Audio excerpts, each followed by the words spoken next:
नमस्कार मित्रों, जय माता दी। स्वागत है आप सभी का हमारे यूट्यूब चैनल में। तो मेष राशि वालों, कैसे हो दोस्तों आप सभी? आशा करती हूँ कि आप सभी बहुत अच्छे होंगे। प्रार्थना करूँगी ईश्वर से कि आपको हमेशा खुश रखें।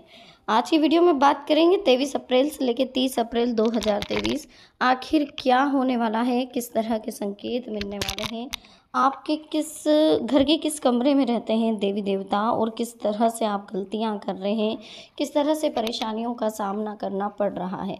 तो बहुत ध्यान से वीडियो को सुनेगा, बहुत ही महत्वपूर्ण है। महत्वपूर्ण तथ्यों के आधार पर ही बनाई गई है, ग्रह गोचर के आधार पर बनाई गई है। तो अनुरोध कर रहे हैं आपसे इसे शुरू से लेकर अंत तक जरूर देखें।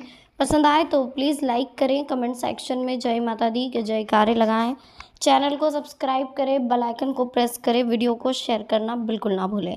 तो शुरुआत करेंगे मेष राशि वालों।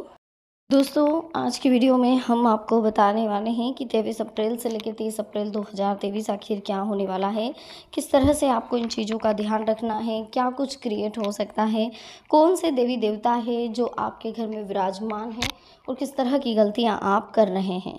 तो बहुत ही खास और महत्वपूर्ण समय अब आपके जीवन में शुरू हो चुका है।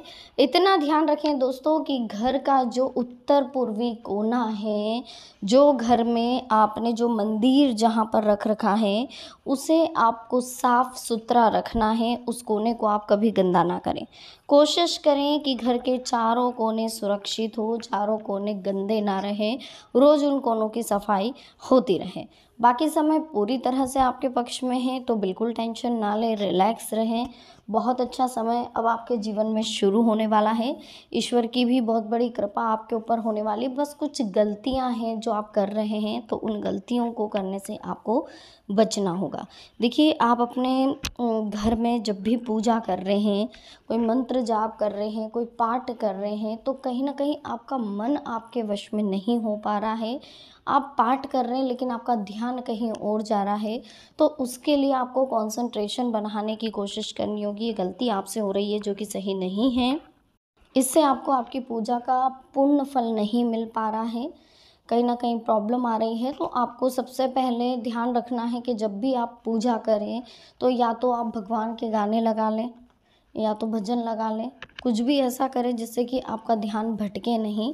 कंसंट्रेशन बिठाएं, एक कमरे में आप करें, और जब भी पाठ मंत्र या माला जो भी आप जाप कर रहे हैं, तो घर के लोगों को बोल दें कि आपको डिस्टर्ब ना करें, और ना ही घर में कोई ऐसा माहौल क्रिएट हो कि आपका जो माइंड है, जो मन है, वो उस ओर आकर्षित हो। इन चीज़ों का विशेष ध्यान रखिएगा। ये पहली गलती है जो बहुत ज़्यादा महत्वपूर्ण है। आप जितनी भी पूजा पाठ कर रहे हैं, जितने भी जप तप कर रहे हैं, पर ध्यान आपका वही है। एक समय होना चाहिए, एक वो होना चाहिए, एक समय के साथ साथ आपकी एक लिमिट होनी चाहिए। एक आप बना लीजिए एक दायरा कि यार इससे इस बीच में, मतलब एक समय आप बिल्कुल फिक्स कर लीजिए कि इस बीच मुझे करना है। ठीक है, नहीं कर पा रहे कोई बात नहीं, आप लेट करिए, लेकिन जब भी पूजा करें, जब भी तप जप करें, आपको मेंटली रूप से फ्री होकर के करना। अगर माइंड में प्रेशर है, तो पहले ईश्वर से आप उस समस्या के बारे में बोलें, उन्हें समझाएं, उसके बाद में रिलैक्स रहें। रिलैक्स होने के बाद में सबसे पहले तो 3 बार आपको ज़ोर ज़ोर से ओम करके सांस लेनी है, लंबी लंबी सांसें लेनी है। इससे क्या होगा दोस्तों कि आपके जीवन में काफ़ी कुछ बदलाव आपको मिलेगा देखने को। समय बहुत अच्छा है आपका, पूरी तरह से आपके पक्ष में है। आप ज़्यादा टेंशन ना लें, ज़्यादा लोड ना लें, जो होगा हो जाएगा। बस जो गलतियां आप कर रहे हैं, उन गलतियों को करने से बचें।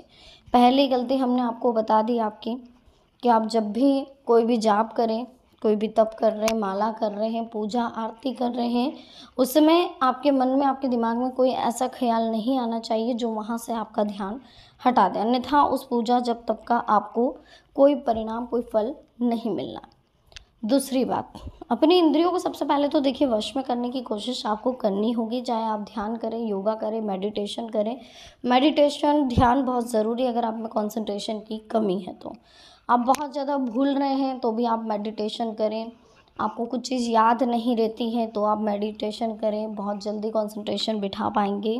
दूसरी गलती जो आपसे हो रही है कि आप जब भी कुछ जाप कर रहे हैं, कुछ भी तप कर रहे हैं, तो आप जिस तरीके से करना चाहिए, हर चीज़ का एक तरीका रहता है। देखिए, आप बहुत ज़्यादा हड़बड़ाहट में जल्दी जल्दी में पढ़ रहे हैं या जल्दी जल्दी आप पूजा कर रहे हैं, नहीं, हर चीज़ की लय होती है, एक एन्जॉयमेंट होता है। आप किसी भी चीज़ का जप कर रहे हैं, किसी भी चीज़ का तप कर रहे हैं, आप कोई भी माला कर रहे हैं या मान लीजिए हनुमान चालीसा पढ़ रहे हैं, आप बहुत जल्दी जल्दी पढ़ रहे हैं, आपको याद है, बट आप बहुत जल्दी जल्दी पढ़ रहे हैं, तो ये सही नहीं है ना? जल्दी जल्दी पढ़ना बिल्कुल सही नहीं है। जो उनका लय होता है उसमें मग्न होकर के आपको पढ़ना, उसमें खो जाना, उसे एंजॉय के हिसाब से, अपनी भक्ति के हिसाब से, अपनी आस्था के हिसाब से आपको पढ़ना है। ऐसा नहीं है कि ये टालना है, रोज़ का काम है तो इसे टालो, फटाफट फटाफट करके निपटाओ, टेंशन फ्री हो। आपको टेंशन रहता है उसका भी, मान आपको अगर रोज़ जाप करना है, माला फिरना, तो आपको उसका टेंशन रहता है, वो जैसे निपट जाता है आप टेंशन फ्री हो जाते हो। ऐसा नहीं होना चाहिए। आप अगर कोई पूजा कर रहे हैं, जब तप कर रहे हैं, तो आपको टेंशन नहीं होना चाहिए उस चीज़ का। आप दिल से करें, खुश होकर के करें। आप जब तक अपने अंदर उस चीज़ को लेके एन्जॉयमेंट फील नहीं होगा आपको कि यार मुझे आज जप करना, पहले फुर्सत में सारे काम छोड़ करके आप जप करेंगे, अगर आप उसे अच्छे मन से करेंगे।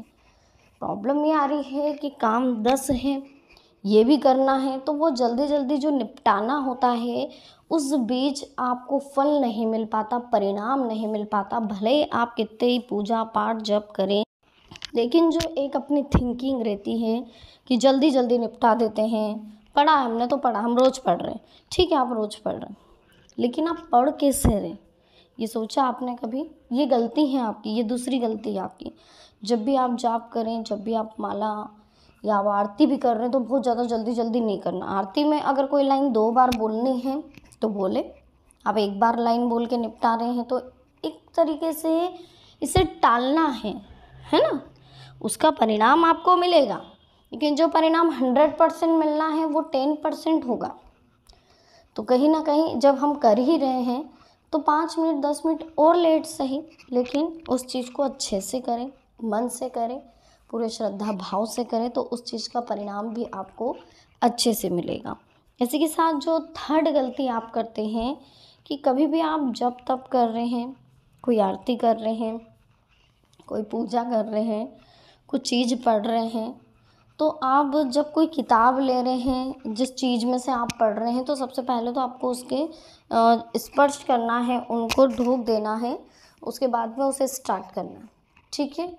दूसरी बात, जब आप उसमें से पढ़ रहे हैं कोई चीज़, तो आपका कंसंट्रेशन लेवल ऐसा नहीं है कि सिर्फ किताब में होना चाहिए। आपने अगर कोई चालीसा पढ़ा है या कोई जप तप आप कर रहे हैं या माला फेर रहे हैं, तो उस नाम के उच्चारण के साथ ही उसका अर्थ जानने की कोशिश भी आपको करनी चाहिए। यानी कि देखिए, फॉर एग्जाम्पल के तौर पे मैं बता देती हूँ आपको कि आप पढ़ रहे हैं वक्रतुंड महाकाय, तो इसका अर्थ क्या है वो समझने की कोशिश जब तक आप नहीं करेंगे, चाहे आप कितना ही पढ़ लें, उसका अर्थ नहीं होगा। जय हनुमान ज्ञान गुण सागर, इसका मतलब है कि हनुमान जी ज्ञान के और उन गुण के सागर हैं, उनके पास में ज्ञान का सागर है उनके पास में। ये चीज़ हमें समझनी होगी। सिर्फ पढ़ने से मतलब नहीं है, उसका अर्थ भी आपको जानना होगा। चाहे आप गूगल पे सर्च करके एक बार उस अर्थ को समझ लें, लेकिन जब आप फिर उस चीज़ को पढ़ेंगे तो ऑटोमेटिक उसका अर्थ आपके माइंड में आ जाना चाहिए। 2-4 बार भी अगर आपने उसका ट्रांसलेशन देख लिया, भले इस टाइम पर देख लीजिए फ्री टाइम पर, फिर जब आप जब तब करें तो वो ट्रांसलेशन ऑटोमेटिक आपके माइंड में आ जाएगा। जो चीज़ आप पढ़ रहे हैं वो संस्कृत में भी हो सकती है, लेकिन उस चीज़ का आपको अर्थ ही नहीं मालूम है, तो उसका पढ़ना व्यर्थ है। किसी भी चीज़ को आप पढ़ रहे हैं, आपको उस वर्डिंग का अर्थ नहीं मालूम है, तो आप क्यों पढ़ रहे हैं? आप पहले उसके अर्थ को जानने की कोशिश करें। हनुमान चालीसा ठीक है, आपको पूरा आ रहा है, कोई दिक्कत नहीं, लेकिन उसका अर्थ क्या होता है, क्या चीज़ है, ये भी तो समझने की कोशिश करिए, है ना। बाकी समय पूरी तरह से आपके पक्ष में है, तो ज़्यादा लोड ना लें, ज़्यादा टेंशन ना लें, रिलैक्स रहें, जीवन में आगे बढ़ने की कोशिश करें। जो होता है अच्छे के लिए होता है, ये चीज़ आप समझेंगे तो कभी जीवन में टेंशन नहीं होगा। लाइफ हमेशा आगे बढ़ने की कगार पर है। अच्छा है जो है, सब कुछ बेस्ट है, तो क्यों टेंशन लें, रिलैक्स रहें जीवन में। आगे बढ़ने की कोशिश करें। जो गलतियाँ हमने बताई हैं उन पर गौर करिएगा। इन गलतियों की वजह से कहीं ना कहीं आपकी लाइफ में प्रॉब्लम आपको अभी तक देखने को मिली होगी। तो वीडियो कैसी लगी, पसंद आई हो, प्लीज़ लाइक करें, चैनल को सब्सक्राइब करें, बेल आइकन को प्रेस करें, वीडियो को शेयर करना ना भूलें। तो मिलता है नेक्स्ट वीडियो में। अभी के लिए आप सभी को बहुत बहुत धन्यवाद। जय माता दी, हर हर महादेव।